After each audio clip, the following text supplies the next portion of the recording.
విశాఖలోని సాగర్ నగర్ ఈద్గాలో ముస్లింల ప్రార్థనలతో పాటు రంజాన్ పండుగ శుభ సందర్భంగా అబ్దుల్ ఖుదూస్ సీనియర్ కాంగ్రెస్ లీడర్ ప్రజలకు శుభాకాంక్షలు తెలిపారు. నెల రోజులు కఠిన దీక్షలు పూర్తి చేసుకుని రంజాన్ పండుగ చేసుకోవడం శాంతి మార్గం, పేదవారికి సహాయం చేయడం అల్లా మనకు చూపిన మార్గమని అబ్దుల్ ఖుదూస్ అన్నారు. క్రమశిక్షణ, దాతృత్వం, ధార్మిక చింతన, శాంతితో ఉండటం పవిత్ర రంజాన్ విశిష్టత అని తెలిపారు. అల్లా అనుగ్రహంతో ముస్లింలందరూ కూడా సుఖ సంతోషాలతో అల్లా దీవెనలు మీకు కలకాలం ఉండాలని ఆకాంక్షించారు. ఇక ఈ కార్యక్రమంలో మైనార్టీ నాయకులు, సాగర్ నగర్ మస్జిద్ కమిటీ మెంబర్స్, ఇక శాన్వచ్చు యూత్ టీం, ముస్లిం యువత, ప్రజలు పాల్గొన్నారు.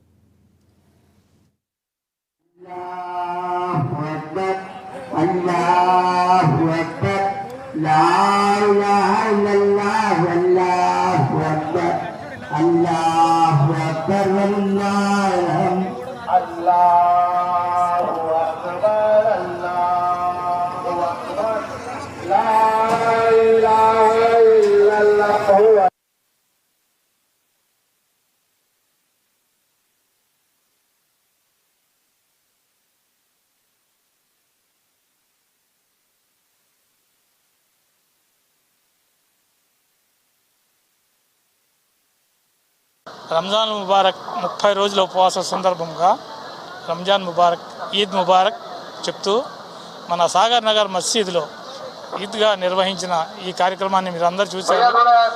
దేవుడి దయ వల్ల 30 రోజులు 29 రోజులు ఉపవాసం నుండి 30వ రోజు పండుగ జరిగిన సందర్భంగా మీ అందరికీ శుభాకాంక్షలు తెలియజేస్తున్నాము.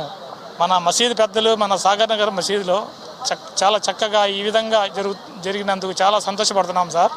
ముందుగా నగర ప్రజలందరికీ, ముస్లిం సహోదరులందరికీ సాగర్ నగర్ మసీద్ తరపు నుంచి రంజాన్ శుభాకాంక్షలు తెలుపుతున్నాము. చాలా చక్కగా ఈ ప్రోగ్రాం నిర్వహించినందుకు మా మసీద్ కమిటీ పెద్దలందరూ